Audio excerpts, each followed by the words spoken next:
Hello guys, কি খবর? তো গাইস, এই পাহাড়টা দেখতেছো সামনে, এই পাহাড়টা কোন জায়গায় আছে? তোমরা যদি খবর পাও প্লিজ কমেন্টে জানাবা। তো এই টাইমে সকালকার ভিউ এটা। আমি গেছিলাম সানসারির থেকে বেগ যাওয়ার টাইমে পরে পাহাড়টা অল্প ভিডিও করলাম তোমাকে দেখার জন্য। তো পাহাড়টার ভিউ তোমার কাছে কীরকম লাগলো অবশ্যই জানাবা। আর এই পাহাড়টা কোন জায়গায় আছে যদি কেউ জানো কমেন্টে জানাবা।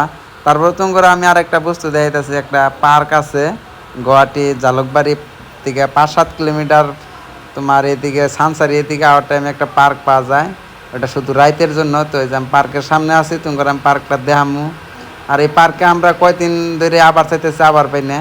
তো এই যে সে পার্ক তোমার আমি জুম করে দেখাইতেছি। এই পার্কে সব কিছুই আছে, তোমার স্পিড বোট, তারপরে তোমার ওই যে বেলুন সিস্টেম যে আছে ওগুলার ভিতরে ঢুকে যে মানে পানির ভিতরে যে লাফালাফি করে, আমি নাম জানি না ওটার কি নাম। তো এই পার্কে আমি কিছুদিনের মধ্যে আমু, তো তোমরা ভিডিও দেখতে পারবা আমার চ্যানেলে। এই পার্কটা মোটামুটি 25 থেকে 30